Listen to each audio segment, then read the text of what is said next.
Okay, Bismillah ar-Rahman ar-Rahim, and we continue with the second part now. Allamah Shurumbulali mentions here, let me grab my mouse. والسؤال بعد عيادة الروح إلى الجسد. والسؤال, this questioning. Which questioning are we talking about? The questioning that the Munkar and Nakir are going to do. This will be after the returning of the Ruh to the body. ليجيب سؤال منكر ونكير عن ربه ودينه ونبيه. As I mentioned before, that he was going to indicate towards this version or this riwayah as well, which is more mashhur. ليجيب سؤال منكر ونكير, so that the person may be able to answer Munkar and Nakir with regards to his Rabb, his Deen, and his Prophet, his Nabi. But what he wants to mention to you is another concept that is not commonly known. وَيُقَالُ لِلْمُؤْمِنِ بَعْدَ الْجَوَابِ, and it will be said to the mu'min after the answer, انظر إلى مقعدك من النار. Right? انظر إلى مقعدك من النار, yani look at your place in the hellfire. Really? That a person has a place in a hellfire and he is being questioned with regards to his Rabb, his Deen, and his Nabi. قَدْ أَبْدَلَكَ اللَّهُ مَقْعَدًا مِنَ الْجَنَّةِ. Allah subhanahu wa ta'ala has changed or replaced that place in your of your hellfire with a place in Jannah. Now this is the concept that every person, every soul has been given, designated a place in hellfire as well as a place in Jannah. You can consider it like a plot has been assigned to you in hellfire as well. There is a plot assigned to you in Jannah as well. When the person fulfills his taqdeer, when the person fulfills his questioning and everything and he answers, then he is told that look at your place in the hellfire, which was already designated to you. Allah subhanahu wa ta'ala has forgone that place, and instead of that place, Allah subhanahu wa ta'ala has given you a place in the Jannah. فَيُرَاهُمَا جَمِيعًا, then he will see both of them. Right? One question comes: the place in the hellfire and the place in the Jannah, are they similar? Right? So what has appeared to me, if you look at some of the hadith, for example, the hadith comes in the Sunan al-Sunnah al-Kubra lil Imam Nisa'i. The wordings of it is انظر إلى مقعدك من النار قد أبدلك الله خيرا منه. That Allah subhanahu wa ta'ala has replaced it with something better, meaning what you see in the hellfire, Allah subhanahu wa ta'ala has given you similar in Jannah, but even better. وَيُقَالُ لِلْكَافِرِ, and the kafir will be told, وَالْمُنَافِقِ, along with the munafiq, عند قوله لا أدري, when he says that I do not know, it will be said to him لا دريت ولا تليت, that of course you do not know, and you never recited the Quran, you didn't read about it, right? So you did not fulfill your obligations over there.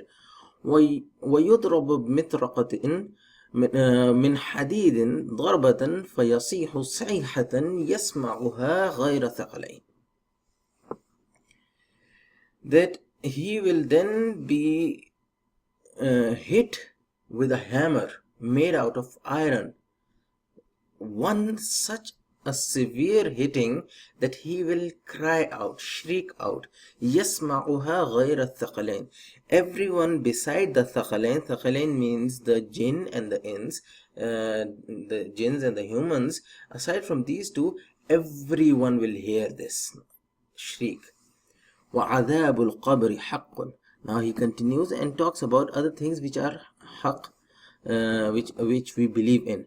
وَعَذَابُ الْقَبْرِ حَقٌّ, that the punishment in the hellfire, it is haqq, لِلْكَافِرِ, for the person who is a disbeliever. along with وَلِبَعَضِ الْعُصَاةِ مِنَ الْمُؤْمِنِ, and for some of the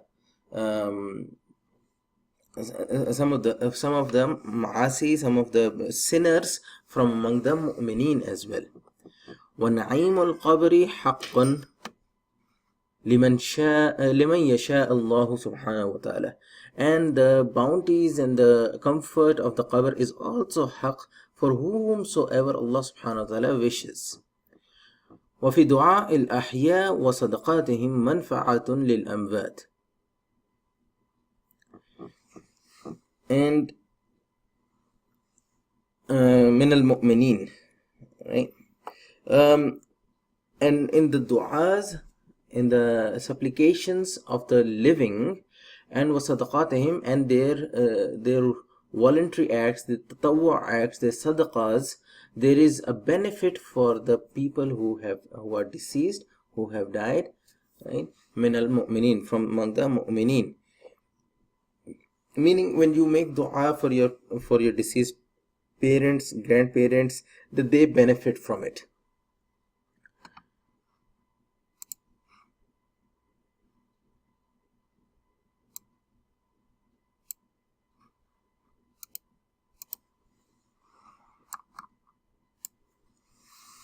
Then he continues and he mentions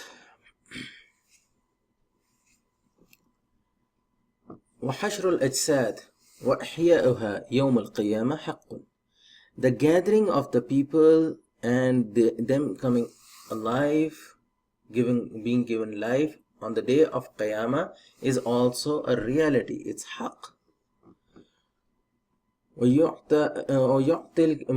وَيُعْطَى الْمُؤْمِنُ كِتَابَهُ بِيَمِينِهِ, and a mu'min will be given his book in his right hand. وَالْكَافِرُ بِشِمَالِهِ, and the kafir, he will be given in his left hand. وَيُدْعَى الْمِيزَانُ بِمَا يُعْرَفُ بِهِ مَقَادِيرُ الْأَعْمَالِ مِنْ خَيْرِ وَالشَّرِّ, and the scale will be placed, it will be set up, from which it will be known what the condition of the actions, the quantification of the actions which people have done is the khair and the shar, both khair and both shar. Now what he's mentioning is, don't get a different idea that they're going to do like a chipset or something like that. There is going to be actual mizan, actual scale set up. How that scale will be, modality of it, it will definitely have its scales and everything, because those have been mentioned in hadith. Then he mentions another thing, وَيُوضَعُ الصِّرَاطُ عَلَى مَتَنِ جَهَنَّمْ تَمُرُّ عَلَيْهِ الْخَلَائِقُ, and the sirat, the bridge, will be placed on the matan of Jahannam, meaning on the core of Jahannam, on the essence, on the real Jahannam. تَمُرُّ عَلَيْهِ الْخَلَائِقُ, that all creation will go over them. Now normally I don't go over the hawashi during lessons, but I just want to mention one aspect over here. I'm not going to go through the entire hashia, but over here Imam Sha'rani has made naqal, has mentioned from the writing of Imam al-Ghazali, that while people will be going on to this bridge, they will have 7 checkposts, right? And with every checkpost they will have to answer for certain aspects. So he says that in the first one it will be the shahada, on the second one will be asked about the salah, and as we go ahead, what I want to point out on is right over here. Let me just so I can give you right over here. We start from here, right? ثم يسأل في قنطرة السادسة عن الغسل من الجنابة والوضوء فإن جاء بها تأمين جاز. That he will be asked on the 6th checkpost about the ghusl from janaba, from the major impurity, and wudu, and whether he used to do wudu. But look at this last one now. ثم يسأل في القنطرة السابعة وهي أصعب القناطر. This will be the most harshest of the checkpost. Anil mazlimat nas, what he did with the people, what kind of muamalat he did with the people. Did he oppress anybody? Did he give them their full due right or not? This is why it's going to be the hardest of the question on that time, is because this is something we don't really focus on. We don't realize that how many of the things a friend of us, he has the right over it, and we just take the right away from him. He may not mention it, but he may feel it in the heart. This happens right, left and center in our world. So this is very important. Remember that everything we will have to answer on the day of judgment. Continuing further now, people will walk over, people will pass through, traverse through this sirat, and everybody is going to be different. And he mentions that فَمِنْهُمْ كَالْبَرْقِ, there will be certain people, some people who will be of the higher caliber and everything, they will pass as just like the lightning, right? Like a blink of an eye. وَمِنْهُمْ كَالرِّيحِ, and there will be some who will pass like a wind, like the speed of the wind. You can say jet stream maybe, right? وَمِنْهُمْ كَالْجَوَادِ الْمُسْرِحِ, right? And there will be some who will be passing like a speedy steed, like a horse, very fast running horse. وَمِنْهُمْ كَالْمَاشِي, there will be some who will be walking there. وَمِنْهُمْ كَالنَّمْلَ يَدُبُّ عَلَى الْأَرْضِ عَلَى حَسْبِ دَرَجَاتِهِمْ, and from among them there will be some who will be just walking, going over like ants, crawl over the earth. Now ants not only crawl over the earth, they also go round and round, not knowing where they have to go, just trying to figure out a way to go forward. So this is entirely possible that with the iman and everything, we may still be having a hard time over there. My Ustad Maulana Muhammad Abbas Umar, who used to mention in the hadith that comes in Muslim Sharif with regards to this passing on the Sirat, that there will be everyone is going to have a light, and with that light they are going to traverse. And those who will be traveling with lightning, they will have a lot of lightning and they will go. And then there will be those who will have less lightning, and lesser than that, and then lesser than that, so much so that they will come a person who will only have a light that would be like the size of his the nail on his thumb, like that much light, and it will come illuminate, and he will take a step and then it would illuminate, right? So it would go off. So it would be like he has to look at his path when the light illuminates, and then stop when it illuminates. My ustad used to say, like, if you want to taste that, if you want to feel what that may feel, take a very dark night when there is no lights, no street lights, anything like that, and turn only your blinkers on, and then you will see how it may be that you can find the way or not, right? And you will realize that it's not really that wholesome experience. So we continue here. This speed on the sirat is going to be according to ala hasbi darajatihim, according to their levels. وَهَذَا يَعُودُ حَوْلَ الْمُؤْمِنِ.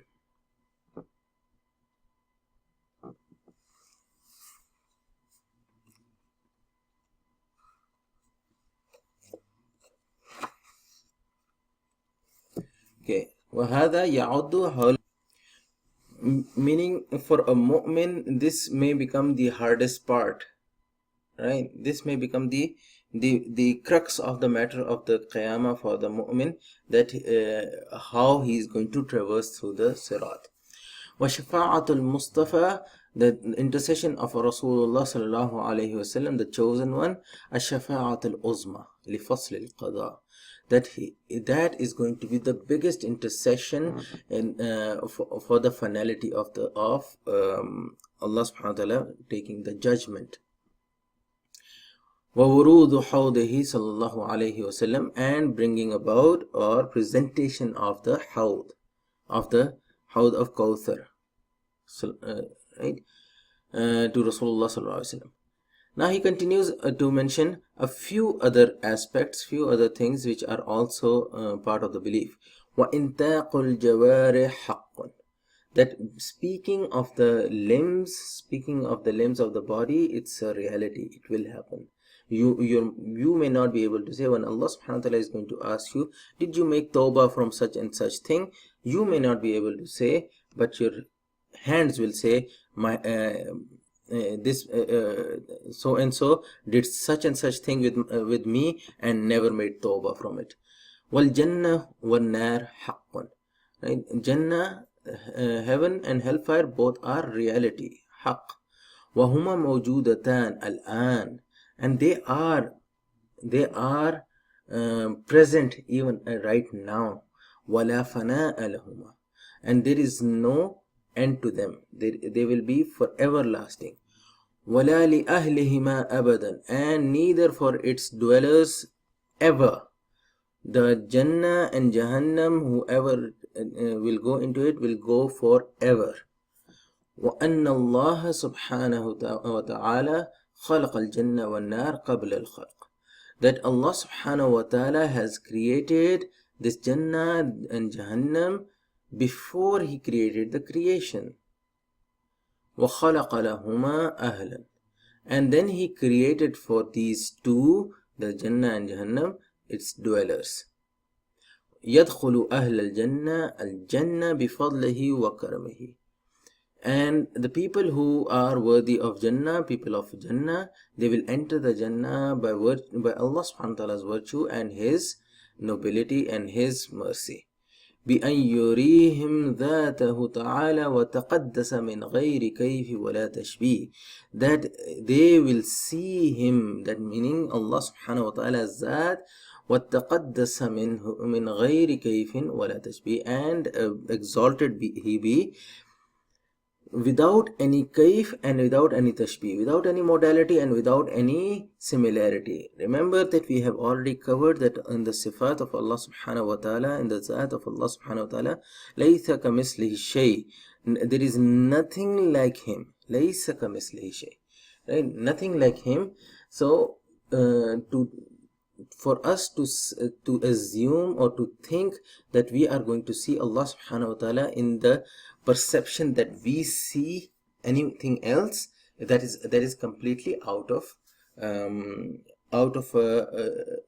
our scope. Also understand that the Jannah and the Jahannam, all these issues of the ghaib, we do not have the capacity to understand or completely see their reality at the moment, right? Similarly, Allah subhanahu wa ta'ala's reality is beyond our scope. We don't have the scope of understanding it. So when that happens, inshallah, that happens how it happens, how Allah intends it to happen. وَيُدْخَلُ أَهْلَ النَّارِ بِعَدْلِهِ, right? And people of hellfire will be entered according to Allah subhanahu wa ta'ala's justice. وَيُخْرَجُ مِنْهَا مِنْ عَذَبِ بِذَنْبٍ مِنَ الْمُؤْمِنِ إِذْ لَا يُخَلِّدُ الْمُؤْمِنِ فِي النَّارِ.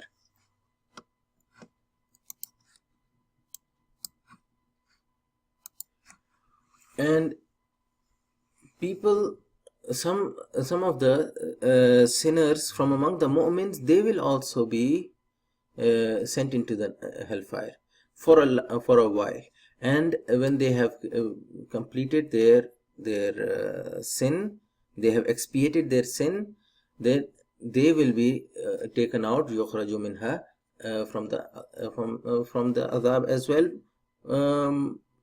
when they have completed expiation. Why? Because it's la yukhallidul mu'min fin nar, that a mu'min can never stay, will not stay in hellfire forever. He has to, his abode is Jannah, he will go towards Jannah. Inshallah, this is the second part of today's lesson. We will stop here and then we will come back and we will discuss the topic of the sin and disbelief, inshallah. You can stop and go over the remaining portion again.